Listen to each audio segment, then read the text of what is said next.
Hi అండి, నమస్తే. Welcome to my channel అదరే అనుష. ఎలా ఉన్నారు ఫ్రెండ్స్? మీరు అందరూ? నేనైతే చాలా బాగున్నానండి. ఈ రోజు మన రెసిపీ వచ్చేసి పుట్నాల పప్పుతో హల్వా అండి. చూడండి ఎంత బాగుందో, చాలా స్పాంజీ లాగా, చాలా స్మూత్గా, నోట్లో ఇలా పెట్టుకుంటే అలా కరిగిపోతుందండి. సో అంత బాగుంటుంది. తప్పకుండా అయితే ఒకసారి ఇలా ట్రై చేయండి. సడన్గా మన ఇంటికి ఫ్రెండ్స్ వచ్చిన, గెస్ట్లు వచ్చిన, ఏదైనా అప్పటికప్పుడు మన ఇంట్లో స్వీట్ లేనప్పుడు ఏదైనా స్వీట్ చేయాలి అనుకుంటే ఒక్క 10 మినిట్స్ టైం ఉంటే చాలండి. ఇలా నోట్లో పెట్టుకుంటే చెప్పే కదా, వెన్నలాగా అలా కరిగిపోతుంది. అంత బాగుంటుంది. సో వీడియోలోకి వెళ్ళే ముందు నాకు చిన్న రిక్వెస్ట్ అండి, మీలో ఎవరైనా మన ఛానల్ ముందుగా చూస్తున్నట్టయితే మన ఛానల్ని సబ్స్క్రైబ్ చేసుకోండి. ఇప్పుడు దీనికి కావాల్సిన ఇంగ్రీడియంట్స్ ఏంటో ఒకసారి అయితే చూసేద్దామండి. సో దానికోసం నేను ఒక కప్పు 250 గ్రామ్స్ లెక్క చెప్తున్నానండి. 250 గ్రామ్స్ నేను వేపిన శనగపప్పు, అదే పుట్నాల పప్పు అంటారు కదా, అవి తీసుకున్నానండి. అలాగే ఒక 5 వరకు ఇలాచీలు తీసుకున్నాను. అలాగే 500 గ్రామ్స్ వరకు బెల్లం అయితే నేను తీసుకున్నానండి. ఈ బెల్లం ప్లేస్లో మీరు కావాలంటే షుగర్ అయినా సరే యాడ్ చేసుకోవచ్చు.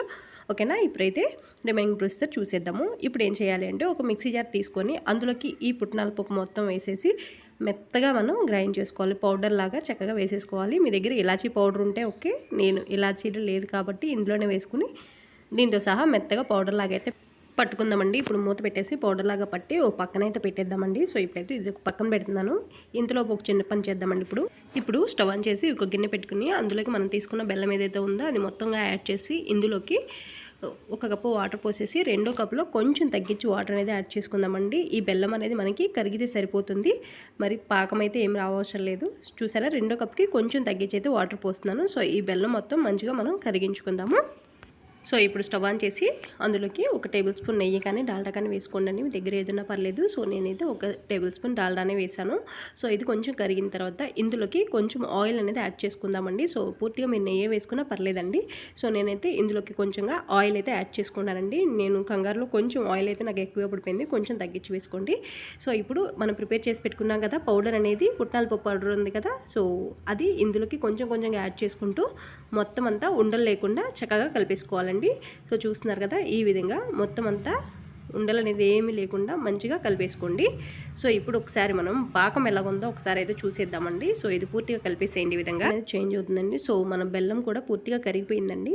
సో ఇప్పుడైతే స్టవ్ ఆపేసాను నేను. ఇందులో ఒకసారి ఫిల్టర్ చేసుకోండి, నలకలు అనేవి ఏమీ లేకుండా కొంచెం ఫిల్టర్ చేసుకోండి. సో ఇప్పుడు ఫిల్టర్ చేసుకున్న తర్వాత ఇది చూడండి, ఈ విధంగా మనకి ఉడుకుతున్నట్టుగా ఉంది కదా, సో కొంచెం దగ్గరకు అవుతూ ఉంటుందన్నమాట. ఈ స్టేజ్లో మనం ఈ బెల్లం పాకం ఏదైతే ఉందో బెల్లం సిరప్ అనేది పోసి ఈ విధంగా కలిపేసుకుంటూ ఉండాలండి. సో కలుపుకుంటూ మనకి దగ్గరికి అవుతున్నట్టు ఉంటుందన్నమాట.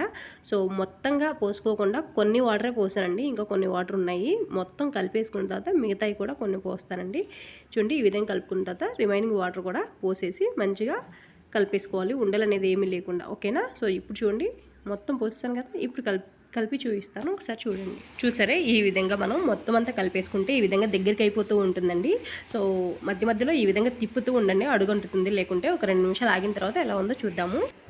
చూసారా, ఇప్పుడు బాగా దగ్గరికి అయిపోయి ఆల్మోస్ట్ మనకి ప్యాన్ నుంచి సపరేట్ అయిపోతుంది కదా.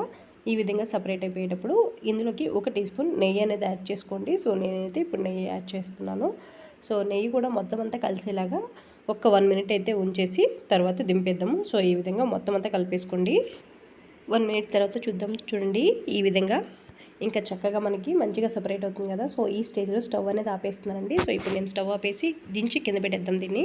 సో ఇప్పుడు ఒక ప్లేట్ తీసుకుని దానికి నెయ్యి కానీ నూనె కానీ అప్లై చేసి పెట్టుకోండి. నేనైతే నూనె అప్లై చేసి పెట్టాను. సో ఇప్పుడు మనం ప్రిపేర్ చేసుకునేది ఏదైతే ఉందో హల్వా, ఈ హల్వా మొత్తం ఇందులోకి వేసేసి దీన్ని మంచిగా మనం స్ప్రెడ్ చేసుకోవాలండి. మొత్తంగా వేసి స్ప్రెడ్ చేసుకోండి. సో చూడండి, ఈ విధంగా మనం నీట్గా స్ప్రెడ్ చేసుకోవాలి ఈ గరిటెతో. సో మనకి ఇది చల్లారిన తర్వాత ఏ షేప్లో కావాలంటే ఆ షేప్లో కట్ చేసుకోవచ్చండి. సో దీని అయితే ఒక 1/2 అవర్ పక్కన పెట్టేస్తే ఇది పూర్తిగా చల్లారిపోతుంది. సో అప్పుడు మనం ఎలా కావాలంటే అలా కట్ చేసుకోవచ్చు. చూసారు కదా, ఇప్పుడైతే 6 గంటలు పక్కన పెట్టేద్దాం.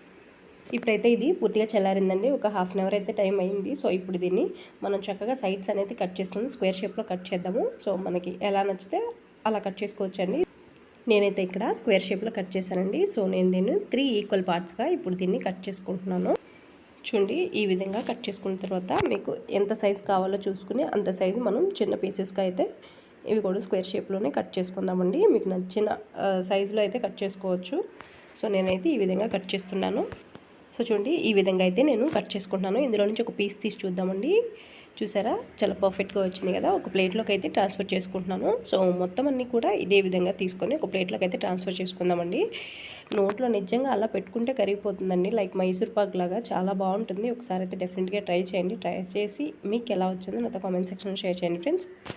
సో ఫైనల్గా నోరూరించే పుట్నాల పప్పు హల్వా అనేది రెడీ అయిపోయిందండి. చాలా అంటే చాలా టేస్టీగా ఉంటుంది. సో ఫ్రెండ్స్, ఈ వీడియో మీకు నచ్చితే లైక్ చేయండి, షేర్ చేయండి, తప్పకుండా మన ఛానల్ని సబ్స్క్రైబ్ చేసుకోండి. Thanks for watching.